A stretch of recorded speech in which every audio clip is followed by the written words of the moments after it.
Hey everybody, it's Allie, and welcome to our Y&R chat for Sunday, September 8th, 2013. It was a 10 Kleenex week for me. It was intensely emotional. I watched Catherine's memorial episodes. It was kind of broken into two parts. Part one was Tuesday, part two was Wednesday. I watched them all in the same night, and by the time I was finished with both of them, I literally had a stack of 10 Kleenexes sitting next to me. It was both ridiculous and disgusting all at the same time. My face had exploded into tears. My nose was running, my eyes were running and watery. I'm wiping up my face.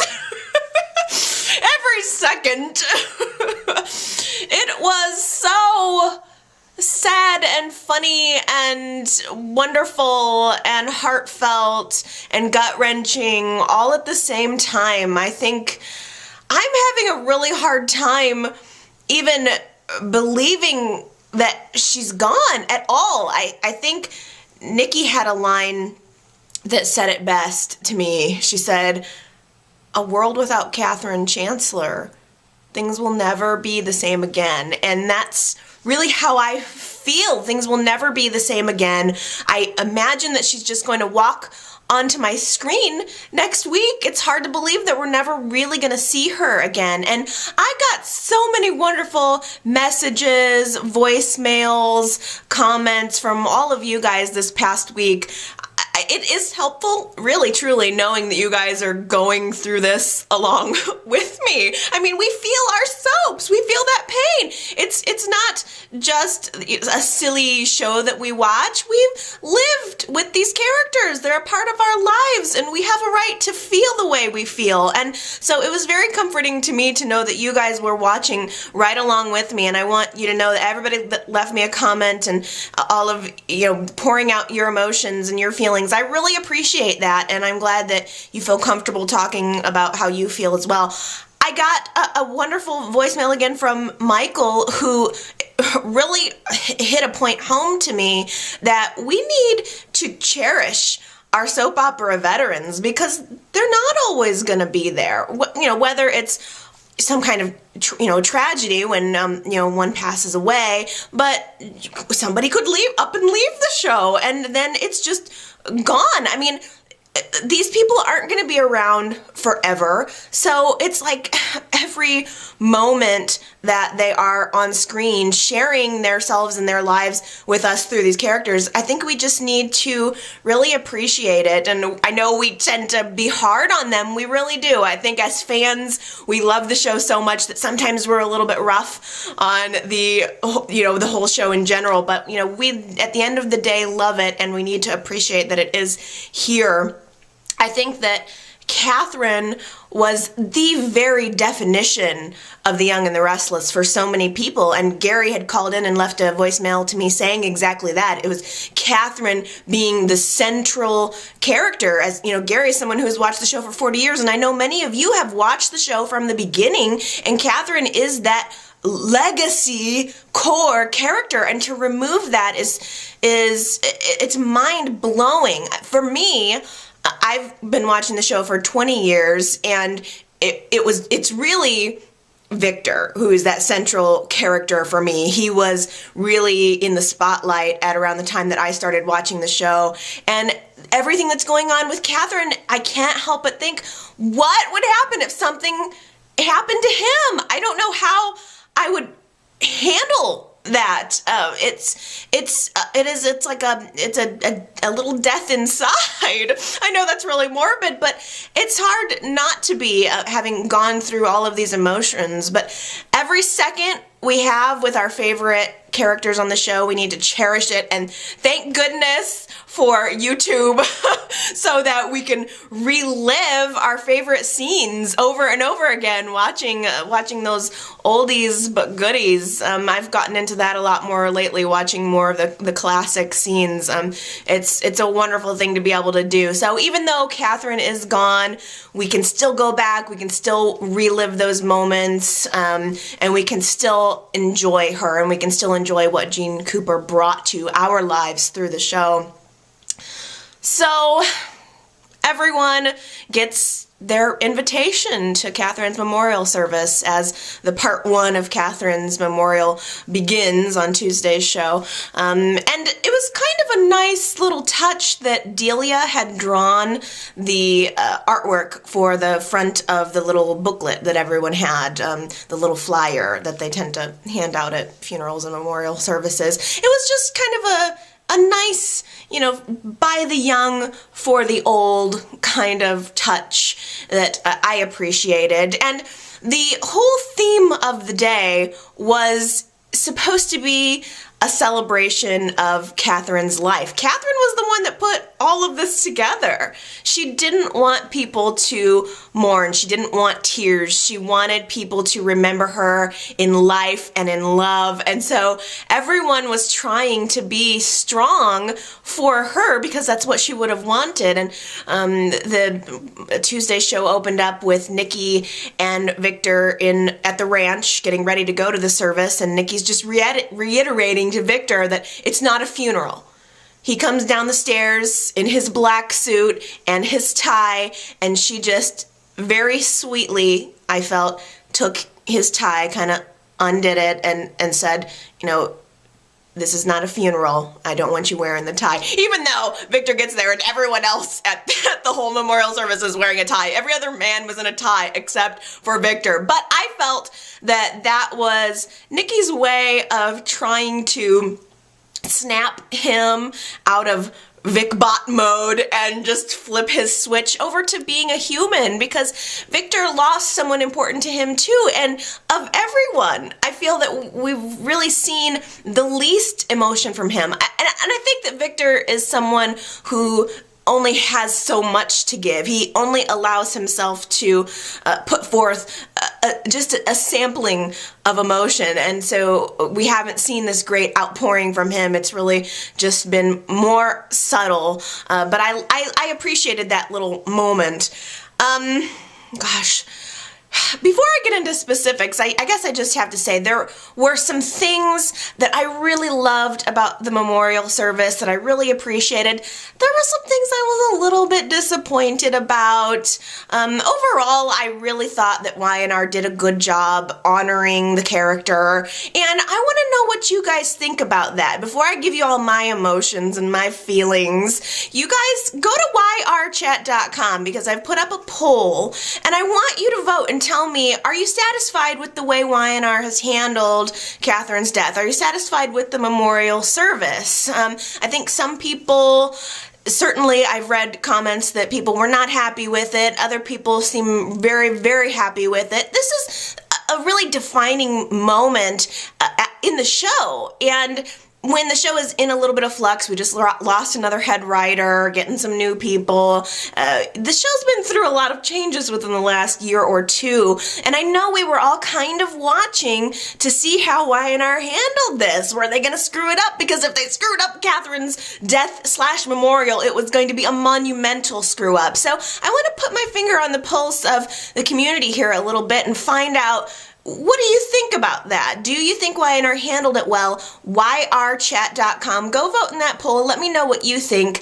The things I was disappointed with were few and were, I guess, explainable or understandable. The one thing that really bothered me right off the bat was at the beginning of that first part 1, there was the opening scenes, and then there are the credits. And I loved that they did the montage of Katherine, her Gene Cooper's opening credits throughout the years. So just amazing to see how she's evolved.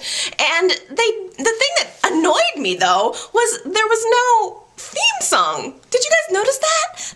Part 1 had no theme song over the opening credits. It was whatever music they were playing in the background. And I know other people feel this way, and I certainly do. That theme music evokes such a strong response in me. The second I hear the piano starting to play, I start to well up. I know that's I don't know what it is. It's very Pavlovian, but it evokes a very certain reaction in me, and I missed that wasn't there.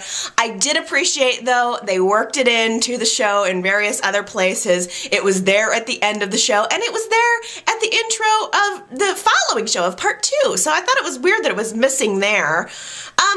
And I guess the only other disappointing aspects were a little bit with the guest list, and that seems to be, I've heard other people say that as well. It did seem a little sparse there, but Y&R can only work, they only can work with what they've got. I was surprised that Tucker wasn't there. He doesn't show up to his own mother's funeral.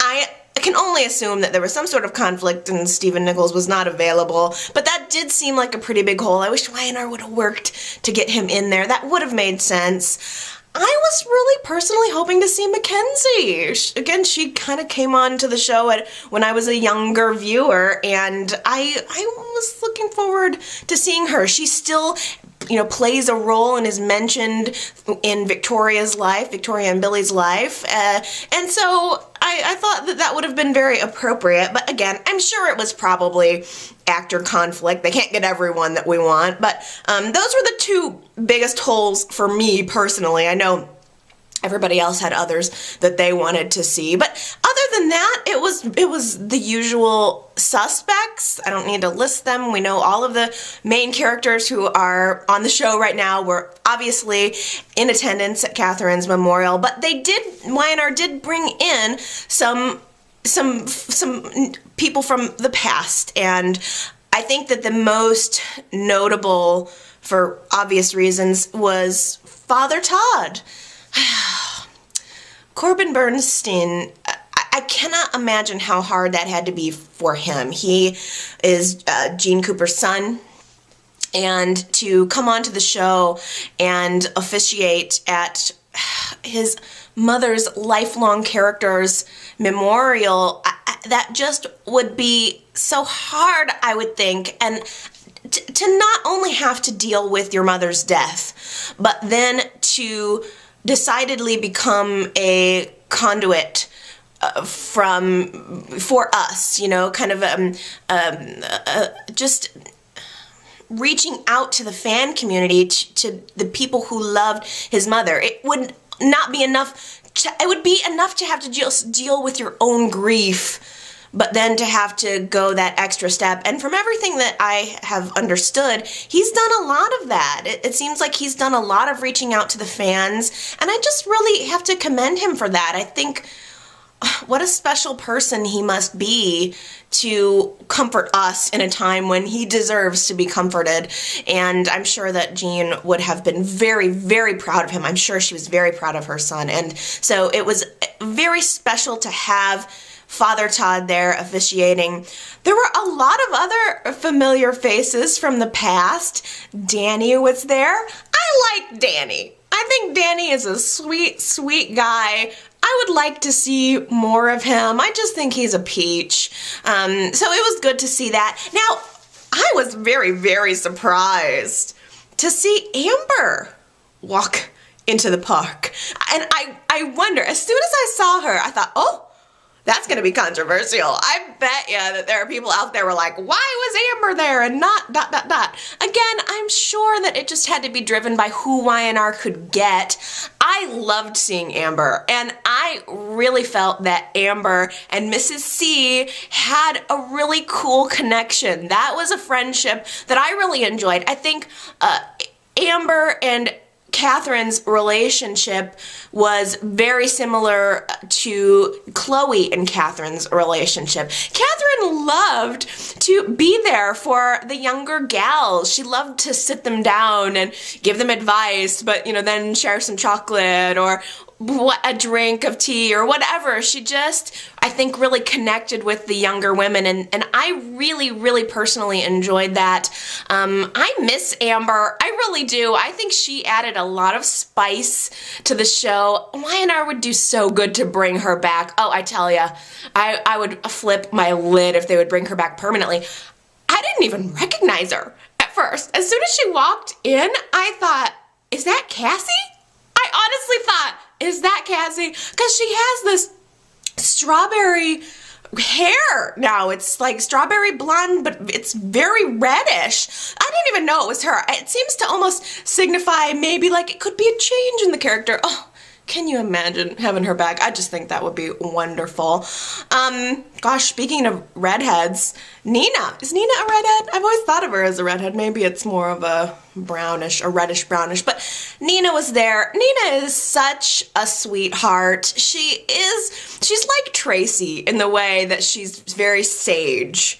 She's not one of those characters that's going to come out and be wild, but she's just there to give good advice and to be a human being. You know, I just think she's such a great actress.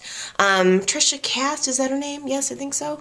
She's just such a great actress, and she brings a lot of heart to the show. And Nina came in and made a special visit to Paul in his office prior to the memorial, and it was very awkward at first. Paul, straight up like a jerk, dumped Nina for Christine. It was out of nowhere. Her and Paul's relationship was going so well, and he just dumped her the second Chris came along, which I'm sure reinforced a lot of Nina's like negative impressions about herself. Nina had struggled with, I think, self-confidence issues, and next to Christine specifically. And now here we are, X amount of years later, and Christine's still stealing her boyfriends.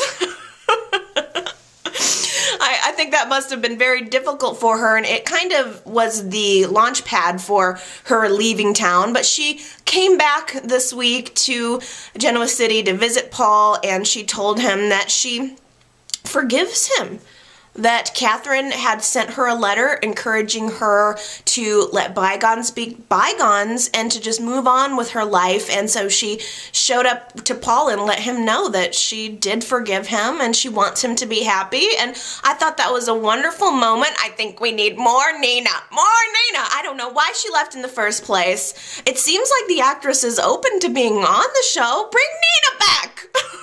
It's so weird, too. I don't want to dwell too long on Nina, but back in the day, I found her very annoying. She was clinging desperately to hold on to Ryan, and he wanted to be with Victoria, I want to say it was, and she was very annoying back in the day, but it's a character and I think an actress who's evolved quite a lot since those days, and so it was just, I cherished seeing her on the screen, and I'd like to see her more. Speaking of Nina, wouldn't it have been kind of nice to see Chance? Katherine loved Chance. Katherine probably loved a man in uniform. She loved the young men. I think she would have liked to have seen Chance there. I don't know what the actor's availability would have been, but that would have been a nice touch, particularly since his mother was there. Ronan, I didn't even think about that. I mean, Ronan didn't really have any specific connection with Katherine, but, you know, I just try to work in seeing some sex wolf if possible. Now that Phyllis is gone, Chloe needs a boyfriend. Come on, Bionar, get it right this time. Now, after Nina went to see Paul, Chris showed up. She actually walked into Paul's office while Paul and Nina were reconciling. They were embracing with a hug, and it was a little bit of an awkward moment, but Nina turned around and said to Chris, you know, she forgives her too. It was just this healing moment between all three of them.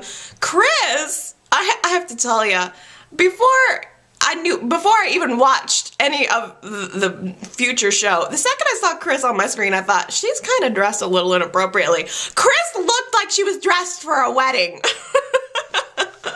It was not funeral attire, and I noted it right off the bat. So there was a little bit of flash forwarding, I suppose, that was going to take place.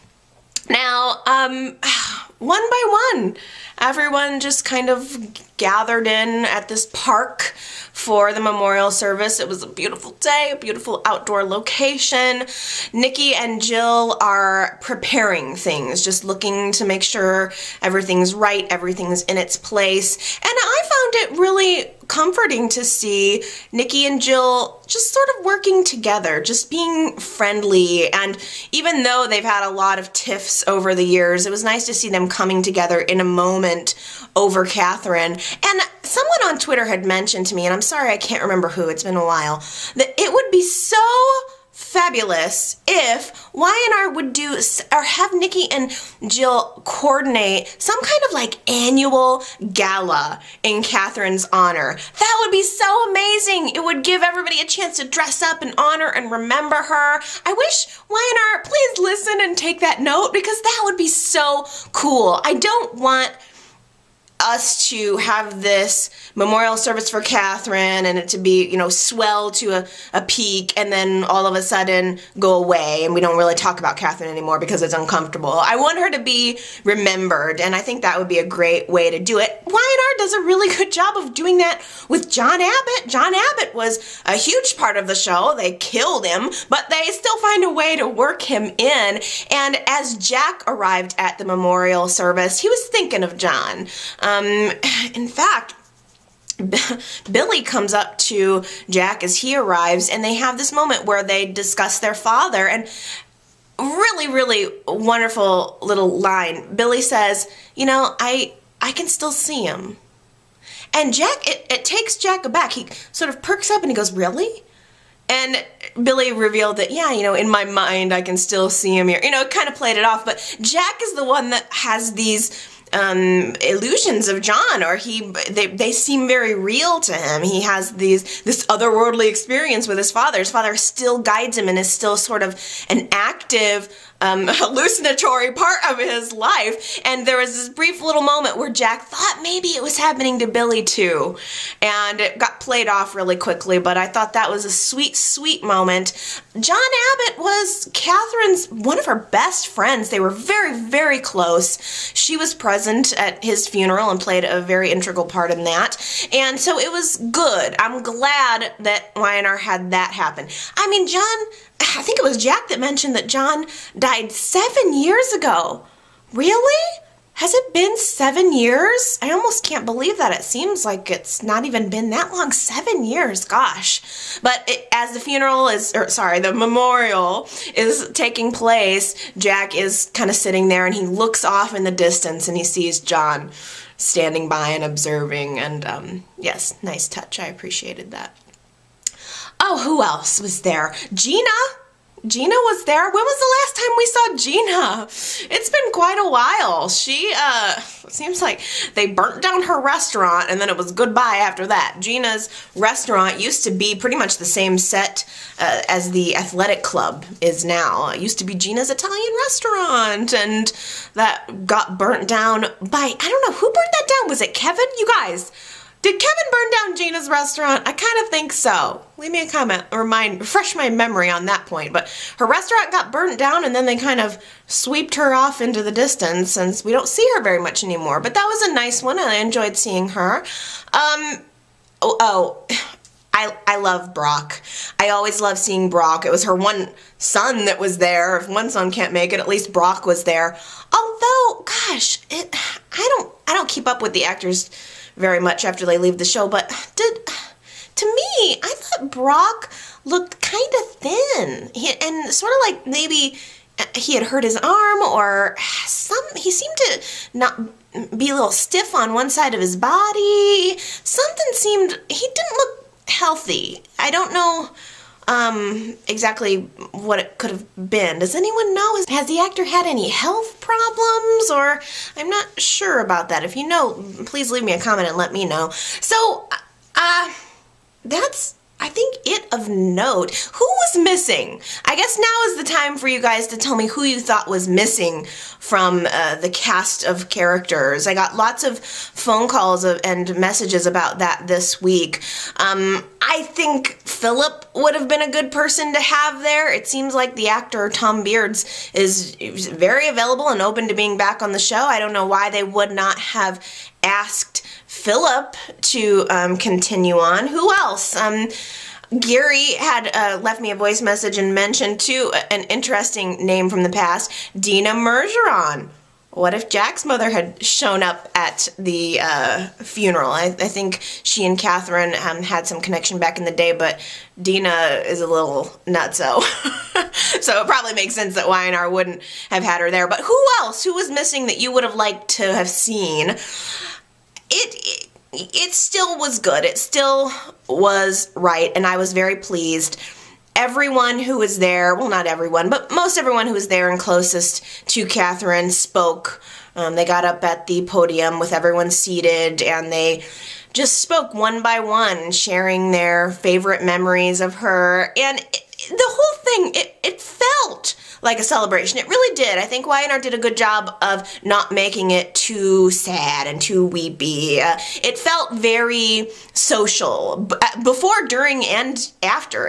There was something about it that felt very interactive between everyone. It wasn't just this stiff sort of what you think of with a funeral where it's, people talking and everyone listening. There, even as everyone was recalling their favorite memories of Katherine, sometimes someone in the crowd would call something out. It felt like a conversation about Katherine, and there were tears, there was laughter, and there was remembrance, and there were a lot of notable stories. You'll have to tell me who you felt were most notable. I enjoyed Danny and Lauren talking about how they had to get funding for Danny's music from Katherine. That was a nice little light moment. I just love Brock. He there was a little flashback as he was telling his story about his mother, or remembering his mother, of him coming back into the scene, which, as I understand, was not very far into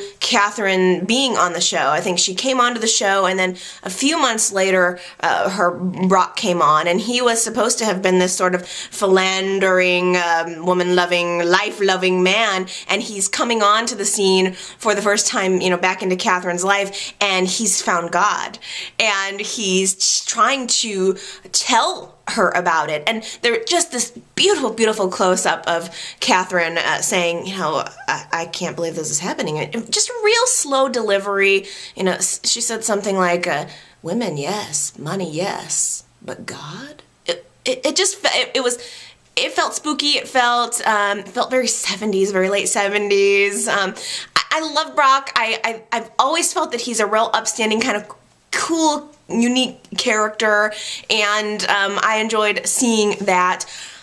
Nikki went on and told a story about the time that she had gone searching for Victor in Mexico. I want to say it was sometime around when Adam and Jack teamed up to forge that diary, and Victor had gone to Mexico. I think. That's just my faulty memory, but Nikki had gone looking for him in Mexico and didn't find him, thought he was dead, and she found a bottle of alcohol instead, as she is often to do. And Melody Thomas Scott was great in that scene, just very drunk and very funny. And Katherine was on the other end of the line trying to convince Nikki to keep going. Nikki felt she was at the end of her rope, that she was, I think Nikki was suicidal at that moment, and Katherine was talking her down from it and trying to give her positive encouragement. And Nikki, today, standing at this memorial service, is saying, Katherine saved my life.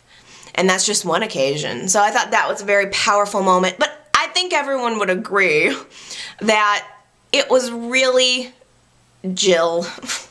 It was when Jill stood up to speak that really, it broke me down. It was, that's the moment where the Kleenexes really started coming out of the box.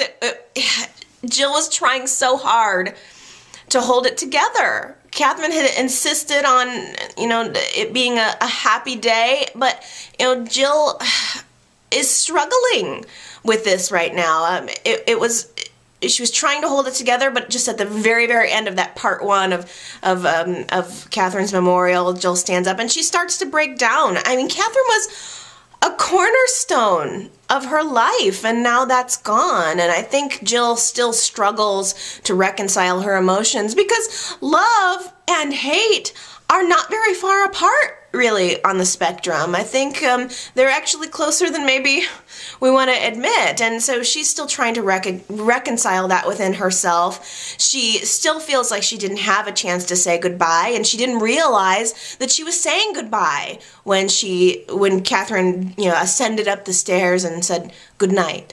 Jill didn't know that was a goodbye, and so that's very difficult for her to deal with. And so the premise of the whole day is to be a celebration and not a mourning, but Jill needs to cry. She needs to express her tears, and she slowly just starts to break down in front of everyone, and Kane actually rushes up to her to try to help her and comfort her, which was nice of him, but I'm sorry, in that moment all I could think was, why is it Kane? Why is Kane rushing up to Jill? Why isn't it Billy? Billy was at the service. Why didn't Billy go up to help his mother? Kane's not Jill's son, Billy is. And that bothered me for some reason so much. I went back and watched the scene and like paused it. Billy was actually nowhere in the crowd. I think maybe there must have been a conflict with the actor or something, because if you go back and pause it, at various points Billy is in the crowd kind of standing up behind Michael, and then in that particular scene he wasn't even there. So it just must have been some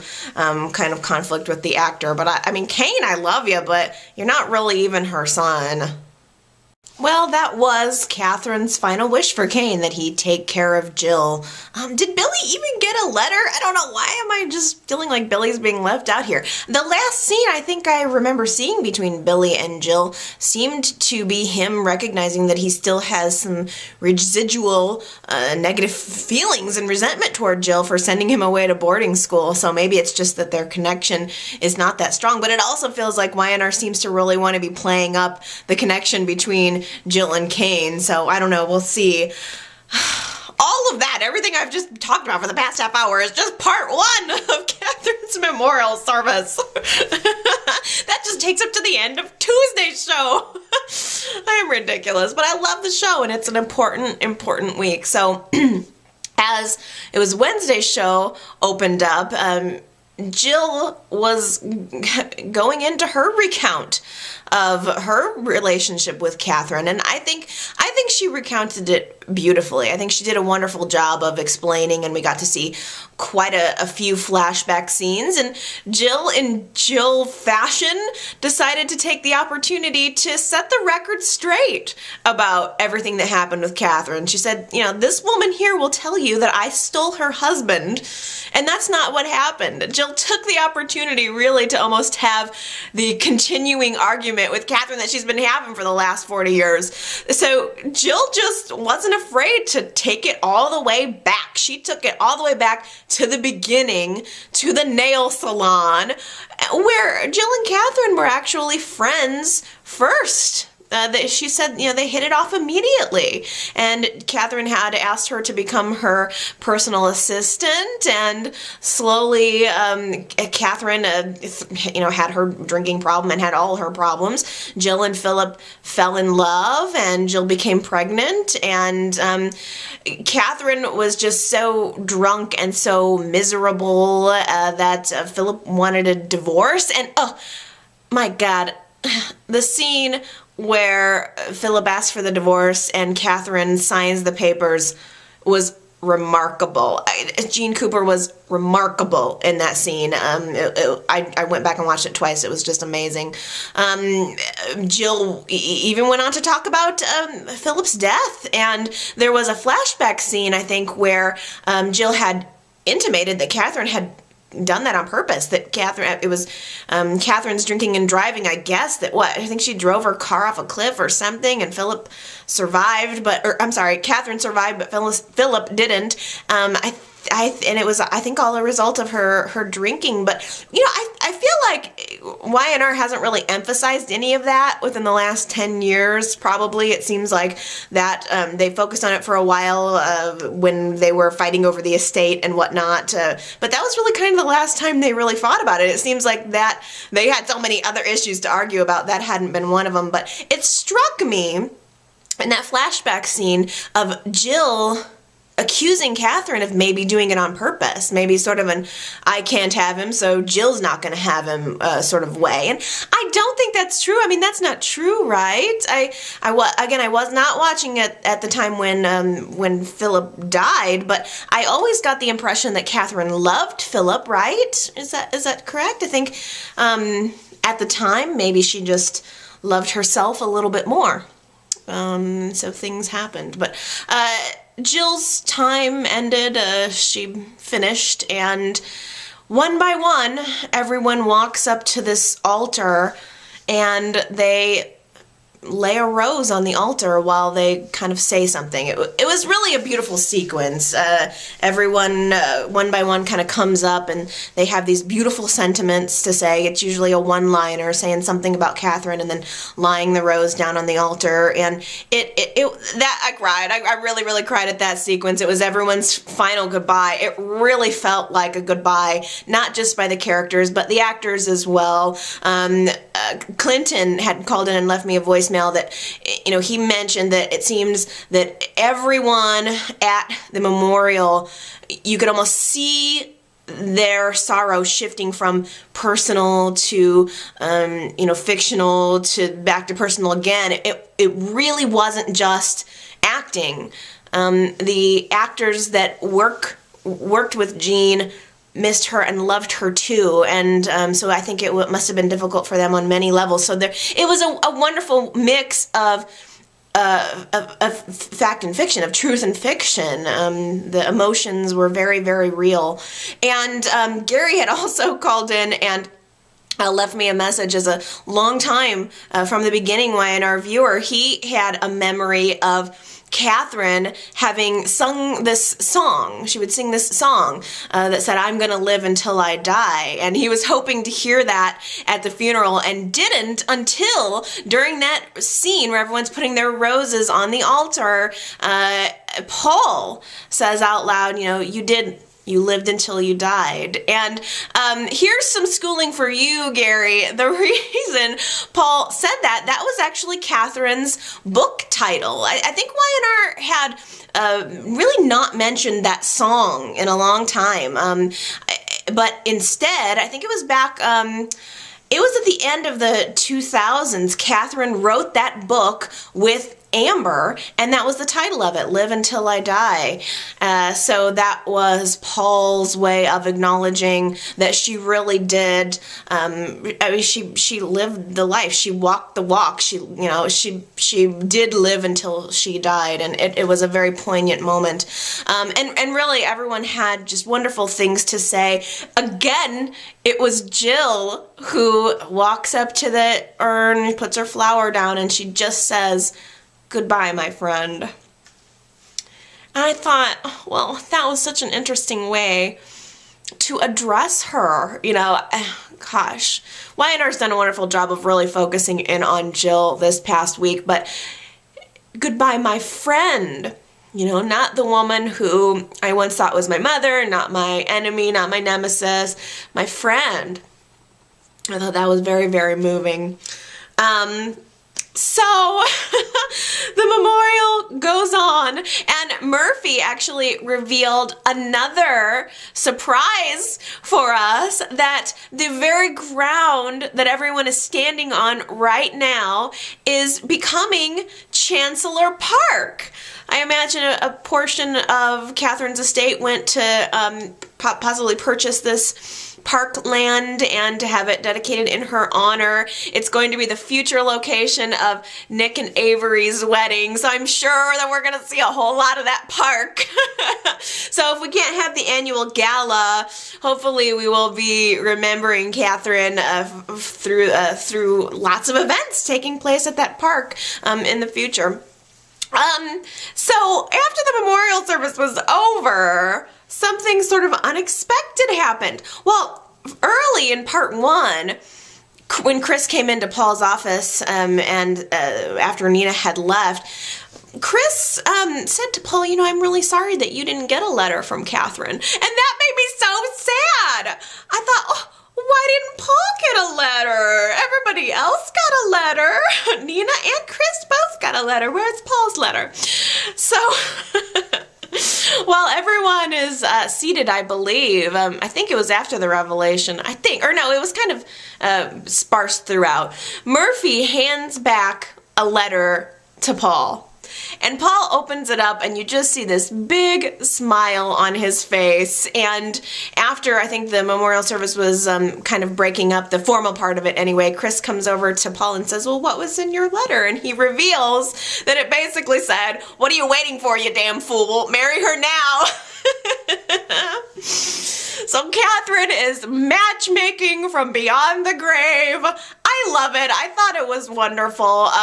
Paul proposed to Christine right then and there, and everyone seemed really happy about it.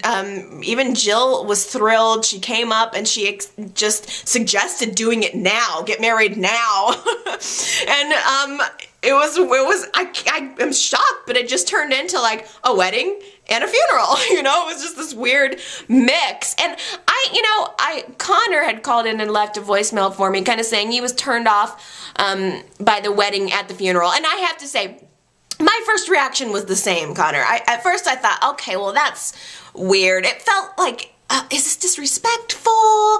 It did felt weird at first, but I thought, later after I thought about it, there was a reason that Katherine held that letter for Paul. It was almost like maybe she wanted that, or she had a reason. She could have given Paul that letter at any point, but she instructed Murphy to give it to him at the memorial service. So maybe that's what she wanted. It was an outdoor park. It would have been the perfect location. And if everyone else on the scene was like, I don't know, it would have been bad. But everyone really seemed like they were into it. And I think Katherine would have been into it. I think she would be very happy. Katherine loved love. She was an ordained minister, right? She's performed a few ceremonies in her day. So in a way, she was still kind of doing that.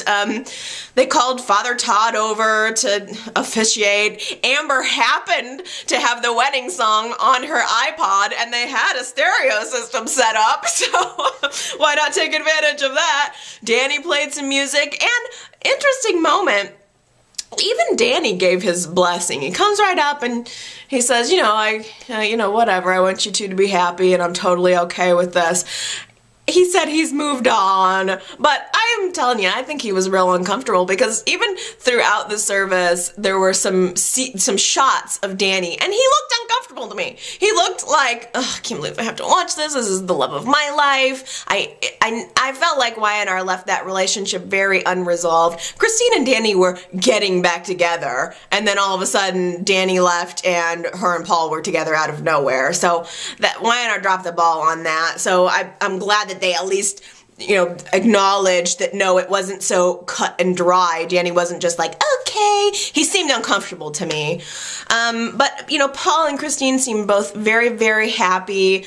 Paul selected Michael to be his best man, and I thought that was just a sweet moment. The two guys have had a rough road lately, including Michael punching Paul, but they just hugged, and that made me happy. And then, oh gosh, Christine's just standing there, and Nina walks up behind her, and it's totally unspoken between them. Great, the waterworks have started, and now I can't get them to go away. I'm welling up with tears, but it was just a cute moment where they didn't even say anything. Nina just sort of looks at Chris like, do you want me to be your maid of honor? And Christine's just like, she kind of acknowledges, and that made me cry then and now. I don't know why.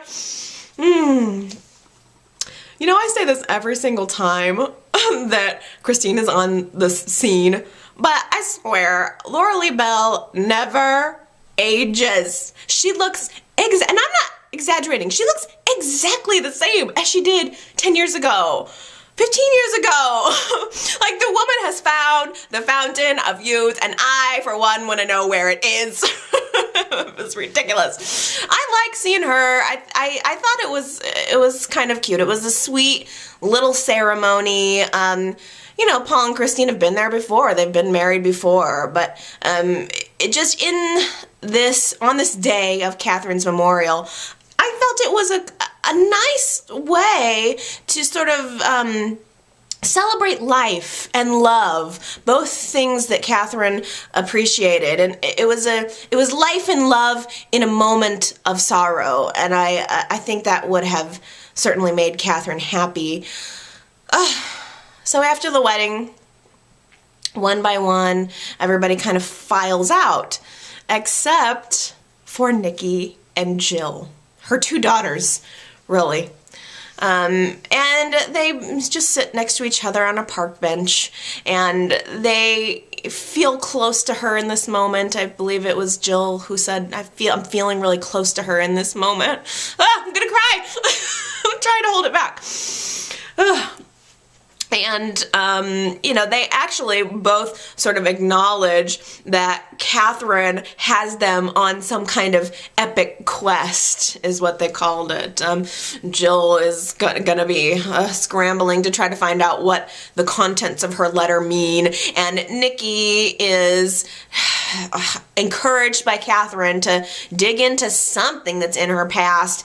I think everybody seems to agree that it's some sort of long-lost child, which I do find disappointing. I just don't want to see a Nikki long-lost child storyline. And Patricia had called into my voicemail too this week and had made a point that resonated with me too, like, Nikki needs maturity and depth and in her character. She needs to be just more than this sad woman, more than just Victor's wife, and I just can't see. I want an empowered Nikki and a long-lost child storyline, who I hope does not turn out to be Dylan. It's just not cutting it for me. I really hope that Y&R doesn't go there, but they're going to, I'm sure. But in this moment anyway, Nikki and Jill sitting on the park bench, drawn together by Katherine, and they both even sort of acknowledge that we're friendly today. We feel close to each other today. And I think Jill ended up saying, it's probably going to be a short-lived friendship, which is correct, I'm sure. And another thing Clinton had mentioned in his voice messages was that wouldn't it be kind of interesting if Nikki and Jill ended up having to share ownership in Chancellor Industries when everything shakes out? I think that would be wonderful. I was just hoping that whatever happens with Nikki, it was going to kind of meld into a business storyline, but instead I just don't think that's going to be the case. Anyway, Jill and Nikki sitting there together in a quiet moment, thinking about Katherine. They both look over into the distance, and there is this holographic image of Katherine just kind of standing there, smiling at them. It was bizarre. It was haunting. It really was. It was both beautiful and kind of creepy at the same time, to be honest with you. It was shocking. I wasn't expecting to see that. And I had actually suggested even right when we found out that Jean had died, that maybe Y&R would do some kind of tricky camera work to bring her back into the scene, and now here it's happening, and I was really spooked out. I actually watched that show at the end of the night, like right before I went to bed, and something about that image of Katherine, that final image of Katherine, just stuck with me, and I felt really kind of scared. Like it was haunting to me. I mean, I'm laying there in bed trying to fall asleep after I'm done watching Y&R, and that image just kept sticking there, and I had to physically push it out of my mind because it was creeping me out. I don't know why. It felt like seeing a ghost.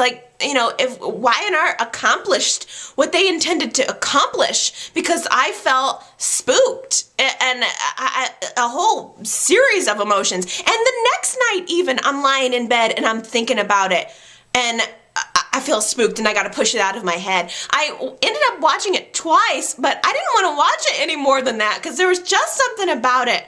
Oh my goodness, I almost couldn't handle it. But Gary had mentioned in my voice message that he kind of theorized that maybe that image was from Jean Cooper's last intro, her last credits, and I think that's true. It kind of seemed like the white jacket that she was wearing in the intro of the show was the same as she was wearing in the hologram. You know, they probably do a lot of shots, just, random B shots of the actors standing there, and that's probably what that was from. But it was notable, you guys, and I really am curious to know what you guys thought about that. I mean, what are your opinions? What did you think about the Katherine ghost hologram?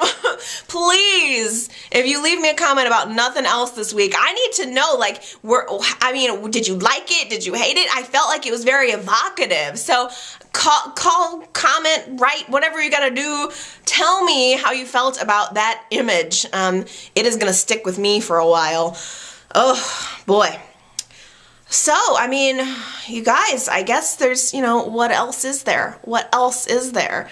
I can't remember who it was. Someone took a moment back at the mansion to check in with Murphy. He's looking very wistful, just kind of looking out the window, and nobody's really checked in with Murphy that much throughout this. He's lost his wife, and he's been very strong. But he has emotions too, and I wish Y&R would zoom in on that a little bit. I love Murphy, and I think that would be a nice way to have some resolution. He was her husband, for crying out loud, but he instead has been the captain of the ship. Revealing the steps along the way. He's Katherine's soldier, and he reveals that there is one more final step that needs to be taken in all of this, and that is the reading of the will.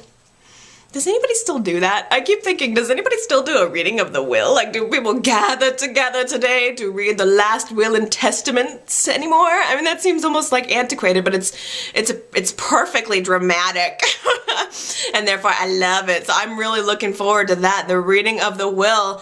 Let the fireworks begin. Adam finds the bug. He realizes that he's being recorded, everything he's doing, and it can really only be one person, his father. So he confronts Victor. He busts up into the ranch while Victoria's there. And he tells Victor, this is my last straw. This is, he's indignant toward Victor for doing this. And, Adam, I love ya, but he's acting indignant because Victor thinks and is basically accusing him of lying when he is lying. It should be flattered. I mean, it's this game of one-upsmanship that Victor seems to no longer have as much with Jack. He now has it with his son, and I think they both love playing the game, so why get all offended about it? I don't know. Adam goes to Jack, and Jack actually, I thought this was an interesting twist. Jack kind of revealed to Adam that he lended him the money because he wanted Adam to have an opportunity to team up with his father, that Jack's motives were not necessarily, on the surface anyway, trying to get back at Victor. It was more about doing Adam a favor and allowing him to take over Newman Enterprises with his father and begin to build something together. I think it doesn't hurt that it would really tick off Victor in the end, but another good voicemail I got from Anna had mentioned about where Jack actually got the money to lend to Adam, because last week I was like, wait a minute, how did Jack have this money? Jack's always been broke, but he did end up selling. He had all those shares in Newman Enterprises, and he ended up selling all of that off, so he made a boatload of money on that. So it is probably consistent that Jack would have the money. So Adam is with Jack, complaining about Victor, and I do enjoy the Jack and Adam connection. I think that they're good conspirators. They've been conspirators since the moment Adam came onto the scene, pretty much, or since Adam, Jack identified that Adam would be a good ally in the war against Victor. So I do enjoy the connection, but Adam's kind of going on and on about how Victor has wronged him, and Jack actually said, look, it's my money that helped you fund all of this, but it's your fight. It's your problem. If you've got problems with Victor, leave me out of it, which I think said a lot about where Jack is at this point in his life. And I kind of like it, honestly. I like Jack having taken the higher road just for a little bit on this. But, I wonder, he says, I don't want to get in the middle of another Victor battle, but I wonder how much of it is really about Summer. Jack had mentioned that he doesn't want to get involved and make Summer feel any more in the middle than she already does. So I think that's a good thing, and I appreciate that. My crush on Jack is still alive and going, so it's nice to see Jack doing the right thing for a little while anyway. Meanwhile, Victoria is out at the ranch with Victor. She's just witnessed the whole confrontation between he and Adam, and she's trying to be there for him. But, in the back of my mind, I feel like it's just Victoria being right there saying, I told you so, Daddy. I told you not to trust Adam. He's a bad guy. But I'm still here. I'm still a good girl. Love me, Daddy. That's just what she reeks to me. I don't know. But I guess she did do a good job of trying to get Victor to acknowledge his feelings, saying, it seems like you are really disappointed that things didn't go the way you wanted with Adam. He took a bullet for you. You were hoping that would be a new beginning, and that's not what happened. And I think Jack was saying kind of a similar thing to Adam. It really does feel like both Victor and Adam wanted it to be a fresh start, and it just didn't turn out that way. Their character sort of took them over. Their base sort of motive sort of took over.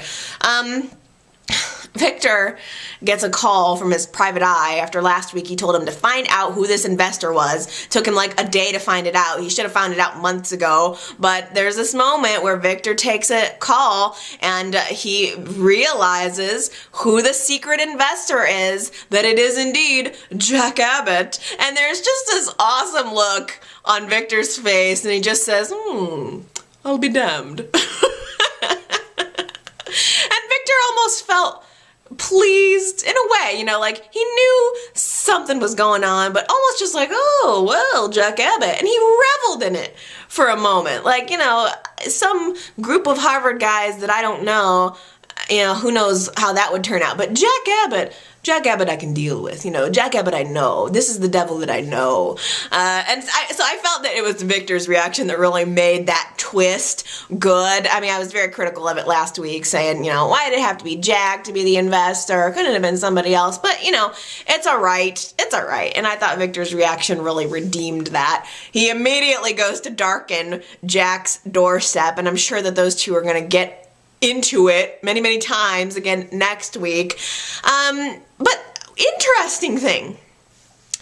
When Victor goes to visit Jack, Victoria goes to the coffee house where Abby and Tyler and Noah and Courtney are all sitting around after a concert, and Victoria realizes that things have gone south between Victor and Adam's little power of running of Newman Enterprises, their little partnership, and Victoria feels that something's amiss, something is awry, and she wants to rally the other Newman kids to help her fix it.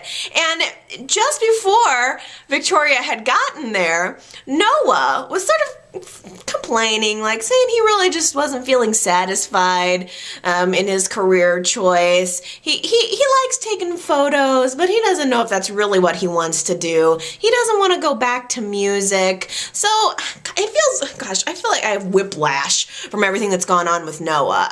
We got the impression that photography was going to be his new outlet, and he was going to be the great Genoa City photographer, and now all of a sudden he doesn't really like that. But, more interestingly, Abby and Tyler start to kind of try to talk him in to going to work for Newman. I don't understand why they would do that. He's working with them now at Jabot, and for some reason, when Noah expresses kind of like, I don't know if that's really what I want to do, they think the solution is to send him over to a competitor?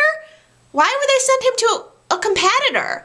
don't know, just because his last name's Newman, I guess. I don't know. I thought that was odd, their motives, but then Victoria comes in and rams that point home that, oh, we need to rally the Newmans, and Noah seemed to be into it. He seemed to pick up on that idea right away. So, you know, whatever, I don't really even care. I kind of think it's a great idea to throw Noah into the mix of the Victor and Adam feud. Yeah! Dylan and Chelsea have just found out that their son may be blind. Very similar to what happened when Victor and Hope had Adam. All of those emotions would be very, very scary. Dylan is feeling very guilty. He automatically assumes that, well, if the hereditary blindness is not on your side of the family, then it must have been somewhere in mine. And Dylan even had this line where he said, you know, Connor got this from his father. Yeah, you got that right. He sure did.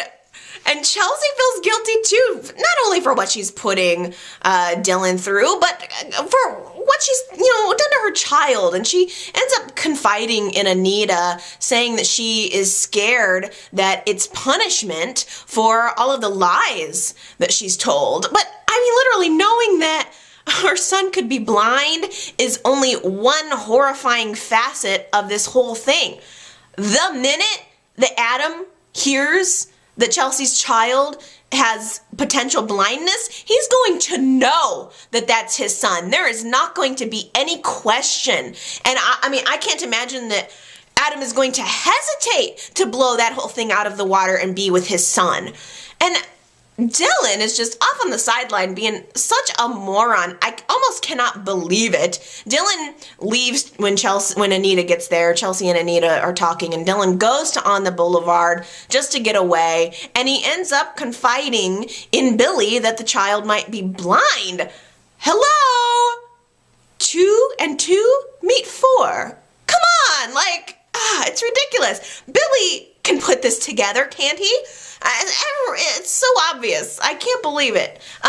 Victoria ends up walking in, and I can't remember if it was Dylan who told her or Billy who told her, but Victoria finds out that the child may be blind, and her initial reaction, like it slips out of her mouth, just like she opens her mouth and it comes out. She says something like, it's inherited. How would she know that? I mean, come on, like Dylan, the lights are on, but nobody's home. Okay, you guys, that takes me just about to the end for this week.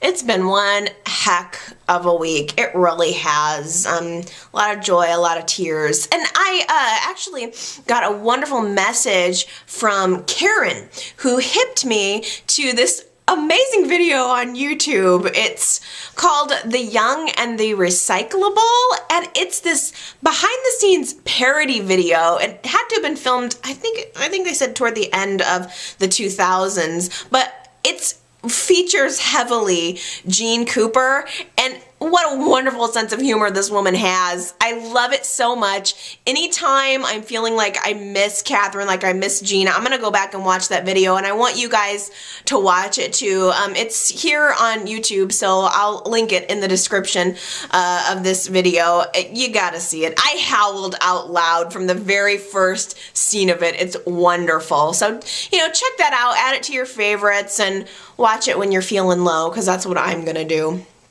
I guess that's it. I hope that you guys are doing okay, and I really appreciate all of the comments and everything that you guys have given me. If you want to continue to talk about, you know, your memories of Katherine, you please do so.